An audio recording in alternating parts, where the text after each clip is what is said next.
भगवान दास सबनानी जी, डीजीपी श्रीमान कैलाश मकवाना जी, special DG सुश्री प्रज्ञा ऋचा जी, हमारी पीएस सुश्री रश्मि अरुण समी जी, श्रीमती दीपाली रस्तोगी जी, श्रीमती गायत्री रे जी, प्रतिनिधि यूएन। हम स्वागत करते हैं इस कार्यक्रम सम्मानीय में अतिथिगणों का। आजीविका मिशन की सीईओ श्रीमती हर्षिका सिंह जी, इस आयोजन में मौजूद हमारे माननीय विधायकगण, सांसदगण, सभी अधिकारीगण, सबसे बड़ी हमारी इस पूरे आयोजन के एक तरह से प्राण तत्व के रूप में सभी बहनें, आपको सबको नमस्कार करता हूं, आपको इस आयोजन की बधाई देता हूं। सच में आज का ये हमारे लिए कई प्रकार से महिला दिवस अंतर्राष्ट्रीय स्तर पर जो मनाया जा रहा है, इस आयोजन में आज के इस आयोजन के पहले भी आज ऐसा सुबह से ही अद्भुत एक अलग प्रकार का वातावरण बना है। मैं अपने निवास से निकला तो आज हमारे सारे स्टाफ में चालक, सहायक, सुरक्षा कर्मी, सारी बहनें पूरी चिंता पाल रही है। मैं आज बहुत अपने आप को आनंद में महसूस कर रहा हूं, एक अलग प्रकार का ऐसा। माननीय विष्णुदत्त शर्मा जी और हम जब एक कब्र कार्यक्रम में गए तो क्या सुखद संयोग है। जिस हॉस्पिटल का हम उद्घाटन करने गए, वो हॉस्पिटल की संचालिका, वो भी अपनी सुयोग्य महिला चिकित्सक, जिसने आज अपने उस माध्यम से अपने नए हॉस्पिटल का शुभारंभ हार्मोनी हॉस्पिटल के माध्यम से किया है।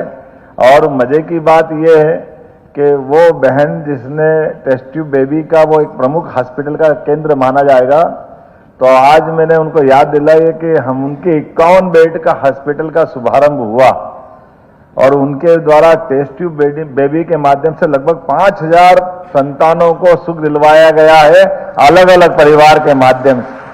तो एक तरह से तो वो 5000 बच्चियों की मां भी है ये। हाँ, डॉक्टर प्रिया भावे। और इतना सुखद संयोग के जिस वार्ड में वो कार्यक्रम हो रहा था, उसकी पार्षद भी हमारी महिला बहन, वहां की विधायिका वो भी महिला बहन, वहां की विधायक मंत्री वो भी डॉक्टर हमारी श्रीमती कृष्णा गौर जी। कितना सुखद संयोग है। यशस्वी प्रधानमंत्री के नेतृत्व में चारों तरफ, और अपने इस गणतांत्रिक देश की सबसे बड़ी सत्ता की ताकत जो महामहिम राष्ट्रपति के नाते से जानी जाती, हमारे लिए सौभाग्य की बात है। दुनिया के 200 से ज्यादा देश में, दुनिया का सबसे बड़ा लोकतंत्र देश, ऐसे में उसकी राष्ट्रपति हमारी महामहिम श्रीमती द्रौपदी मुर्मू हमारे लिए गौरवान्वित कर रही है अपने इस लोकतंत्र को। मैं आज के इस अवसर पर आप सबको इस नाते से बधाई देना चाहूंगा। मैं कई कारण से आज कितना अच्छा लग रहा था। पंडवानी का गायिका ने क्या हमारा झूम के आनंद बताया। प्रहलाद जी भाई साहब बता रहे थे, क्या वो महाभारत का दृश्य बताते हैं एकल पात्र अभिनय के माध्यम से, क्या जरासंध की टांग टुटवाते हैं और क्या धूमधाम से अर्जुन को गौरवान्वित करते हैं। भगवान कृष्ण का दृश्य भी दिखाते तो महाभारत के वो सारे किस्से एक तरह से जीवंत कर देते। झूम के ऐसा लगता है कि पूरा महाभारत सामने चल रहा है।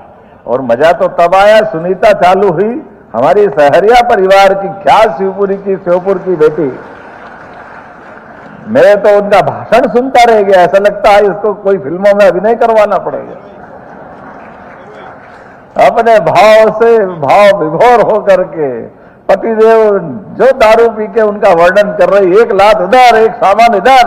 मैं कहा इधर उधर तो नहीं कर गया, सामान पता नहीं कहां गया, बच्चा इधर, बेटा उधर। फिर जो अंदर का भाव आ रहा था जोरदार तरीके से, 30 रुपए रोज में यहां से लेके वहां तक इसकी नकदी भी ले ली उनने के। ये घास का मैदान इतना बड़ा, और वो वास्तव में जिस पे बीतती है उसके वो कष्ट भी दिखते हैं, वो भाव भी दिखते हैं, वो अंदर की भावनाएं भी आती। और जब बताने लगी एक प्लाट उधर 5 लाख का, एक 8 लाख का, मैंने अब रोको जरा, ज्यादा खटरा नहीं हो जाए, इतनी सारी चीजें। लेकिन ये आजीविका मिशन का जो मजा है, इसके माध्यम से जो हमारी स्वावलंबन की धारा दे रही है, सच्चे अर्थों में हमें अपने गंगोत्री में गंगा स्नान का जो आनंद है वो ऐसा हम बोलते कि परमात्मा मोक्ष प्रदान करता है, लेकिन सच्चे अर्थों में हमने वो मोक्ष की तो केवल कामना की। आपके सुख को देखकर ऐसा लगता है कि हमारा तो आज ही आनंद आ गया। ये जो आनंद मिला है, आपके जीवन में जो बदलाव आया है, इस बदलाव की कोई किसी से तुलना नहीं हो सकती। ये हमारा सुखद संयोग भी है, परमात्मा की लीला है। यद्यपि त्रिदेवों के माध्यम से हम अपने ब्रह्मा विष्णु महेश को मानते हैं, जिनके माध्यम से हमारी सनातन संस्कृति की अलग प्रकार की धारा जो हर काल हर परिस्थिति में हमको अलग अलग प्रकार से उनकी अपनी पहचान बताती है, लेकिन ये कोई संभार करने वाले हैं, कोई जन्म देने वाले हैं, कोई अपने आशीर्वाद देकर के व्यवस्थाओं को संचालन करने वाले हैं, लेकिन सच्चे अर्थों में हमारे लिए ज्ञान की देवी सरस्वती की याद दिलाते हैं, जिनके बिना उद्धार नहीं है, जिनके बिना शक्ति की पूजा नहीं होती। ऐसी माँ दुर्गा शक्ति को याद दिलाते हैं, जो अपने बीच में से जब पार्वती के रूप में रहती तो पता ही नहीं चलता। महादेव के सामने वही शक्ति है जिनके लिए हम बड़े से बड़े कोई अभियान का संकल्प लें तो वो हमारी हर इच्छा को पूर्ति करके अपनी मां कालिका के रूप में, कालिका, चंडालिका, तमाम प्रकार के अलग अलग उपमाओं के माध्यम से नवरात्रि की वो प्रचंड दुर्ग शक्ति के रूप में हमारे लिए बड़ी से बड़ी चुनौती को भी अपने उस मन के संकल्प के बलबूते पर जीवन को सफल करती है। और बिना माया न बाप बड़ा न भैया, सबसे बड़ा रुपया, लक्ष्मी बिना काम ही नहीं चलता है। इतना हमारा अपना संसार है, तो लक्ष्मी माया की कृपा भी हमारी मातृ शक्ति के माध्यम से आती है। ये हमारा इतना उदात्त अच्छा पुराना हमारा संस्कार और सनातन संस्कृति की धारा है, लेकिन उससे ज्यादा महत्व की ये वो अपने लिए हमारे पूर्वजों को हम स्मरण करें। दुनिया की 200 से ज्यादा देशों की बड़ी संख्या है, लेकिन एकमात्र देश है जो मातृ सत्ता को स्वीकार करता है। हमारे देवी देवताओं को भी हम सीताराम, राधे कृष्ण के माध्यम से जानते हैं। इसलिए महिला दिवस के माध्यम से अंतर्राष्ट्रीय दिवस पर आज सबको तो बधाई देता हूं, लेकिन आपसे पहले अपने पूर्वजों को भी प्रणाम करता हूं, जिनके माध्यम से हमारी ये धारा बह रही है, जिसके माध्यम से हम अपनी सनातन संस्कृति का स्मरण कर रहे हैं। जब हम अपना आंकड़ा देख रहे हैं, जब बात कर रहे हैं, मुझे तो लगता है वो बटन दबा दबा के हाथ ही दुखिया है। कितनी बार पकड़ा, ऊंचा करो नीचा करो, समझ में नहीं आता। एक एक करके कितनी सारी योजनाओं का एक पुलिस डिपार्टमेंट चल रहा है, तो पुलिस डिपार्टमेंट में अच्छे नाम के कितने बढ़िया वजह रखा है। आपने कहा अभिमन्यु एक अभियान आपने चलाया, तो महिला साइबर थाने हर जिले के अंदर एक महिला पुलिस थाने की व्यवस्था अपने माध्यम से की। कितने प्रकार के सुशासन के अलग अलग आपने अपने संकल्पों का परिचय दिया। फिर हमारे महिला बाल विकास की उसकी योजनाओं के माध्यम से, हमारे ग्रामीण पंचायत विभाग के माध्यम से, अपने यहाँ तो प्रदेश के अंदर हमारी सरकारों के माध्यम से 50% का आरक्षण सभी स्थानीय निकाय में दिया गया। जोरदार अभिनंदन करें हमारे अपने उस भाव के लिए। बहनों के हाथ में अधिकार देने के बाद समाज में बदलाव आता है, और वो बदलाव परिलक्षित हो रहा है, सबके सामने दिखाई दे रहा है। और इसलिए यशस्वी प्रधानमंत्री के नेतृत्व में तो और वो परवान चढ़ा। माननीय सांसद श्रीमान विष्णुदत्त शर्मा जी ने सही कहा है कि ये 2029 का चुनाव इस लोकतंत्र का नहीं, दुनिया के अंदर दुनिया का सबसे बड़ा लोकतांत्रिक देश अगर कोई है तो भारत है। और भारत के अंदर जब 2029 का चुनाव होगा और लोकसभा विधानसभा में 33% के माध्यम से जब आप वहां सत्ताधीश होगी, तो ये परसेंटेज आरक्षण का 33% केवल कोई परसेंटेज नहीं है, लेकिन आपके प्रतिनिधित्व के माध्यम से लोकसभा विधानसभा में ये पक्का हो जाएगा कि ये हमारी बहनों का कौन महत्व भारत में देता है, वो श्रीमान नरेंद्र मोदी जी के माध्यम से दुनिया देखेगी। हमारी सभी व्यवस्थाओं में, यद्यपि स्थानीय निकाय में तो हमने पहले से लिया है, लेकिन अब ऊपर जाकर के जब हमारे पास पावर का संवैधानिक दर्जा आएगा तो दुनिया में बहुत आदर्श उदाहरण बनेगा, और इसके माध्यम से निश्चित रूप से भारत शक्ति संपन्न बनेगा। जब हम अपने विकास की इस धारा को देखते हैं तो अपने प्रदेश की तरफ भी देखते हैं कि 33% आरक्षण आपको अपना मिलेगा, लेकिन हमारी सरकार ने आपको 33 से और आगे बढ़ा करके 35% आरक्षण अपने सभी प्रकार की नौकरियों में सभी व्यवस्थाओं के माध्यम से आपके लिए देने का प्रयास किया है। यह आपके उस अधिकार की रक्षा करने के समान है जिसकी आप हकदार हैं। हम ये भी मान के चलते हैं कि जब इस आरक्षण की बात कर रहे हैं तो आप तो अपने यहाँ कदम कदम पर बहनों के सशक्तिकरण के उदाहरण भी तो देख ही रहे हैं। हमने कहा कि अगर बहनों को आरक्षण में जिस प्रकार से महत्व मिल रही, आर्थिक रूप से भी संपन्न बनाने की बात करें, पंजीयन में भी संपन्न बनाने की बात करें, तो रजिस्ट्रीकरण के अगर अपनी माता बहनों के नाम पर कोई अगर प्रॉपर्टी बनती है, किसी खेत मकान दुकान की रजिस्ट्री होती, तो उसमें भी हमने अपने 1% की छूट दी। तो आज की स्थिति में लगभग हमारी बड़ी लंबी लाइन बन गई है जो बहनों के नाम पर रजिस्ट्रियां हो रही है। सौभाग्य की बात है, बहनों के लिए यह विशेष योगदान हमारे द्वारा दिया जा रहा है। मुझे इस बात की भी प्रसन्नता है कि जब हम इस अभियान को चला रहे हैं तो अभी औद्योगिकरण के बलबूते पर हमारी GIS हो, जिसमें ग्लोबल इन्वेस्टर समिट हो या रीजनल इंडस्ट्री कॉन्क्लेव हो, सभी प्रकार के औद्योगिकरण के अंदर हमने भी इस बात को प्राधान्यता दी है कि अगर हमारी बहनें उद्योग लगाती है तो उनको विशेष सुविधा दे रहे हैं जो बहनों के बजाय तुलना में भाइयों को नहीं है। लेकिन बहनों को सशक्त बनाने की दिशा में अगर उद्योगपति बने तो बनना चाहिए कि नहीं बनना चाहिए? बहनें, हमारी बहनें कोई किसी से कम थोड़ी है। तो महिला उद्यमिता को बढ़ावा देने के लिए हमारी सरकार के विविध प्रकार के हेवी इंडस्ट्री, MSME, लघु कुटीर उद्योग जिस भी क्षेत्र में जाना चाहे समान रूप से उनको आगे बढ़ने का मौका दे रहे हैं। इसलिए न केवल औद्योगिकरण, बाकी और भी सभी प्रकार की व्यवस्थाओं के माध्यम से बहनों की जिंदगी बेहतर हो, इस नाते से हम काम कर रहे हैं। मैं अभी पूछ रहा था, महिला स्वयं सहायता समूह जिसके माध्यम से लगभग 5.2 लाख तो समूह बने, ये कोई कम बड़ी बात नहीं। जिसमें अगर अपन संख्या देखो तो बता रहा है कि 62 लाख से ऊपर, कितनी बड़ी संख्या है महिला स्वयं सहायता समूह की। जोरदार अभिनंदन करो आपके माध्यम से ये जो नया बदलाव आ रहा है। अभी हम वहां स्टॉल पे घूम रहे थे, क्या क्या सामान बेच रही बहनें और कैसे स्वयं सहायता समूह के अलग अलग प्रकार के आइटम बन रहे हैं, वाकई अद्भुत है। कोई महिला जरी का अपना काम कर रही तो कोई पता नहीं कितने प्रकार के अच्छे अच्छे कंपनी वालों के उत्पाद फेल हो रहे हैं। आपके माध्यम से जो बदलाव आया, हमारे लिए भी प्रयास है और लगातार कोशिश कर रहे हैं कि ऐसे करके हमारी बहनों की जिंदगी कितनी बेहतर हो सकती है, सब दिशा में काम करेंगे। जब हम इस पे आगे बढ़ रहे हैं तो हमको आज का दिन तो और भी महत्व का है। यद्यपि सावन का महीना, सावन की पूर्णिमा 12 महीने में एक ही बार आती, जिसमें हम अपनी बहनों का रक्षाबंधन के माध्यम से बहनों का आशीर्वाद पाते हैं। मैं तो सौभाग्यशाली हूं, हम तो हर महीने रक्षाबंधन मना रहा है। अभी लाडली बहनों की राशि आपके माध्यम से डालकर ये जो आनंद आ रहा है, बहनें भी कितनी बहनें, 1,29,00,000 से ज्यादा बहनों के खाते में आज ही 1,553 करोड़ की राशि पूरे प्रदेश में दे रहे। मैं आपको बधाई देता हूं, आपका अभिनंदन करता हूं।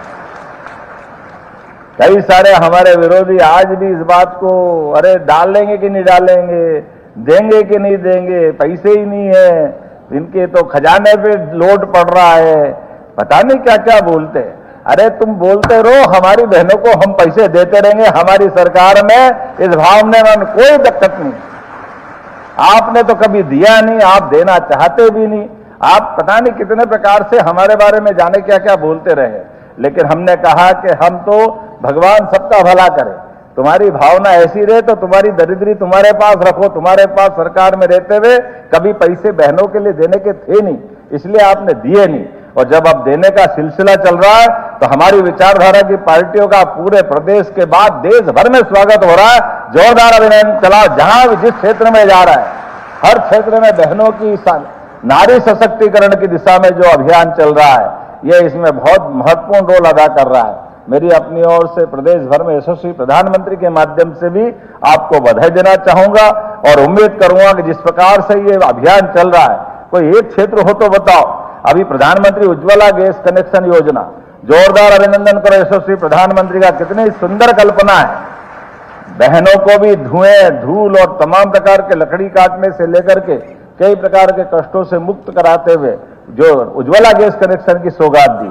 आज भी हमने गैस की टंकी वो फोटो खींच के दिया, इतनी बड़ी टंकी उठाओ कैसे, तो वो सही बात है, फोटो खींचना पड़े। और उसमें भी कितने प्रकार का वो सर्टिफिकेट अलग और ये कागज अलग, चेक अलग, ये तो कागज में इतने भारी पड़ रहे हैं। एक्चुअल लाओ तो गैस का चूल्हा और टंकी और रिफिल लाओ तो कितना भारी पड़ जाए। तो ऐसा अच्छा है कि फोटो खींचा के काम चला लो, लेकिन ये फोटो नहीं है, असली में आपके घर में आया कि नहीं आया। और जो हमने कहा है कि ये जो बोल रहे हैं वो करके दिखा रहा है। इसलिए 29 लाख बहनों के घरों के अंदर 55 करोड़ की राशि के माध्यम से जो हमने कहा था कि बहनों के नाम पर 450 रुपए की राशि हर महीने देंगे, वो भी निर्बाध रूप से दे रहे हैं। ये लगातार चल रहा है। जो विरोधी है वो कहते हैं देंगे नहीं, गैस कनेक्शन के पैसे कहां गए, कहां गई अपनी बहनें? उनको बताना चाहूंगा आज की राशि मिलाकर के 825.10 लाख रुपए की राशि खाते में डाल दिए। आंखें हो तो देख लो, ये तुम्हारे समझदारी वाली जितनी बुद्धि है उनका उस ढंग से समझाने की जरूरत। एक एक करके जो जो बात हमारे द्वारा की गई थी वो सारी बातों को हमने नीचे उतारने का प्रयास किया। मुझे इस बात की प्रसन्नता है आज जब अंतर्राष्ट्रीय महिला स्वयं सहायता समूह के और खास करके बहुत सारे कार्यक्रमों की बात कर रहे हैं। अब महिला बहनों के लिए भी देखो वुमन स्टार्टअप योजना का भी प्रोत्साहन देने का काम हम कर रहे हैं, जिसमें 4000 से 4900 वुमन स्टार्टअप का मतलब नवाचार आपके माध्यम से जो नई कल्पना आ रही उस कल्पनाओं के माध्यम से बनने वाली योजनाओं के बलबूते पर न केवल देश प्रदेश का भला होगा बल्कि आपका स्वयं का भी भला होगा। और हमारे लिए लगभग 44% तो स्टार्टअप हमारी बहनों द्वारा संचालित हो रहे हैं। ये बहुत बड़ा आंकड़ा है। इंडस्ट्रियल क्लस्टर में भी हमने अपने युवा महिला उद्यमियों को मौका दिया है। आज सरकारी भर्तियों के लिए भी, सरकारी भर्तियों में भी हम अपनी 35% के आरक्षण के साथ इसमें आगे बढ़ रहे हैं। मध्य प्रदेश में हमारे पास जो 4 मुख्य रूप से प्रधानमंत्री ने कहा कि 4 श्रेणियां हैं, या सरल शब्दों में कहा जाए तो 4 ही जातियां हैं जिनके माध्यम से देश में चारों का ध्यान देंगे तो हमारे लिए अपने आप सबका सर्व समृद्धि का हमारा अभियान पूरा होगा। इसमें महिला, किसान, युवा, गरीब, तो हमने अपनी बहनों को भी इसमें महत्व दिया। मुझे इस बात की प्रसन्नता है, सबसे पहले हमने अपनी अभी जो 3 प्रकार की योजनाओं को लागू करने का प्रयास किया, जिसमें पूरे सरकार के सभी विभागों को इन चारों में समाहित करने का प्रयास किया। तो ये एक तरह से सरकार की नीति 2047 तक देश जब दुनिया का नंबर 1 देश बनेगा, मध्य प्रदेश भी मध्य प्रदेश के साथ पूरे देश का नंबर 1 का राज्य बनेगा। इस भावना के आधार पर सरकार आगे बढ़ रही है, जिसमें आपके जीवन में बेहतर से बेहतर जो हो सकता है उस पर हम काम कर रहे हैं। आज जब मैं बात कर रहा हूं तो हमारे बीच में लगभग बेटियों के विवाह के जो अभियान हम चला रहे हैं उसमें मुख्यमंत्री कन्या विवाह के माध्यम से 19,000 से ज्यादा बहनों का कन्यादान हमारी सरकार के माध्यम से किया गया। जोरदार अभिनंदन करें। हमारे लिए ये जो अभियान है ये पवित्रता का संकल्प है, जिसमें 115 करोड़ से ज्यादा धनराशि हमने खर्च की है। और सामूहिक विवाह का जो लाभ होता है, ये जो जातियों में बटा हुआ समाज जब सामूहिक कन्यादान करता तो सभी जातियों के एक साथ बैठ करके और कन्यादान और निकाह एक साथ जब करते हैं तो सामाजिक समरसता का एक अलग प्रकार का भाव प्रकट होता है। ऐसी सारी बातों को जोड़ के चलने के लिए हम लगातार आगे बढ़ रहे हैं। आहार अनुदान योजना के माध्यम से जनजाति, बेगा, सहरिया, भारिया, ऐसे सभी समाजों को, हमारी सहरिया ही तो बहन है सुनीता, क्या धड़ अपनी क्या गोलियां चल रही अपनी भावनाओं के माध्यम से। कोई कल्पना करेगा कि अति पिछड़े समाज में से आती है बहन, तो सबसे अगड़े में बनेगी, हमारी इच्छा है। और यही आपको नेतृत्व करने का मौका सरकार के माध्यम से मिलेगा। प्रधानमंत्री मातृ वंदना योजना के माध्यम से जननी सुरक्षा में बनने वाली हमारी मां बनने वाली सभी बहनों के खाते में हम न केवल राशि डाल रहे हैं बल्कि हिम्मत दे रहे कि सरकार आपके साथ खड़ी है। आपके सभी प्रकार के जीवन के मंगल की कामना करते हुए आपके हक की राशि आपके खातों में डाल रहे हैं। मैं उम्मीद कर रहा हूं जब प्रधानमंत्री आवास की बात कर रहे हैं तो बड़े पैमाने पर यशस्वी प्रधानमंत्री ने शहरी क्षेत्र में भी और ग्रामीण क्षेत्र में भी अभी तक जिनको मकान मिले उनको मिले, लेकिन जो बाकी बच गए, आप चिंता मत करना बहनों, आप बाकी जितने प्रदेश भर में मेरा आज का भाषण भी सुन रहे होंगे, हमारी सरकार यशस्वी प्रधानमंत्री की भावना के अनुसार जो पूरे देश के अंदर 4 करोड़ शहरी क्षेत्र में ये जो नए मकान बनने वाले हैं, तो शहरी और ग्रामीण में सर्वे हो रहा है। आप अपना पंजीयन कराइए, आपको अपना पक्का मकान भी मिलेगा। ये यशस्वी प्रधानमंत्री श्रीमान नरेंद्र मोदी जी के माध्यम से बड़ी सौगात, पक्का मकान आपको, घर में गैस का कनेक्शन आपको, लाडली लक्ष्मी योजना आपके हाथ में, हमारे सभी प्रकार की शासन की योजनाओं का बड़ा आप एक तरह से लाभ उठा रही। मैं मान के चलता हूं, बोलने के लिए तो बहुत सारी बातें हैं, लेकिन आज के इस अवसर पर यह भी बताना चाहूंगा कि मासूम बेटियों के साथ दुराचार करने वाले मामले में सरकार बहुत कठोर है। इसलिए इस संबंध में जो फांसी का प्रावधान किया गया है, ये जोर जबरदस्ती से बहला फुसला करके जो दुराचार करेगा, हमारी सरकार उसको छोड़ने वाली नहीं है। किसी हालत में ऐसे लोगों को जीवन जीने का अधिकार नहीं देना चाहते हैं। साथ ही साथ अपने में से खास करके धार्मिक स्वतंत्रता अधिनियम के माध्यम से जो धर्मांतरण कराएंगे, उनके लिए भी इस फांसी का प्रबंधन हमारी सरकार के द्वारा किया जा रहा है। तो किसी हालत में ना तो धर्मांतरण ना दुराचरण, किसी भी प्रकार की व्यवस्थाओं के खिलाफ सरकार ने संकल्प लिया है कि हम अपने समाज के अंदर ये कुरीतियों को, गलत बातों को बढ़ावा देने से निश्चित रूप से कठोरता के साथ पेश आएंगे। साथ ही साथ सास की बहनों को 7 दिवस का आकस्मिक अवकाश और संविदा कर्मी बहनों को प्रसूता अवकाश भी 180 दिन देने का संकल्प किया है। जब मैं ये सारी बातें कह रहा हूं तो इसके पीछे इतना ही कहना चाहता हूं, बहनों आप अकेली नहीं हो, सारी सरकार और समाज आपके साथ है। आप आगे बढ़ो, आपका जीवन खुशहाल हो। मेरी अपनी ओर से शुभकामना। बहुत बहुत धन्यवाद। भारत माता की जय। बहुत बहुत धन्यवाद माननीय मुख्यमंत्री जी, आपने बहुत सारी अनुपम। मुख्यमंत्री डॉक्टर मोहन यादव को आप सुन रहे थे। लाडली बहनों के खातों में 1250 रुपए उन्होंने ट्रांसफर किए हैं। और यहां पर वीडी शर्मा के साथ साथ प्रहलाद पटेल भी मौजूद हैं। मंच पर आप देख सकते हैं केंद्रीय मंत्री रह चुके प्रहलाद पटेल, जो कि इस वक्त मंच पर मौजूद हैं।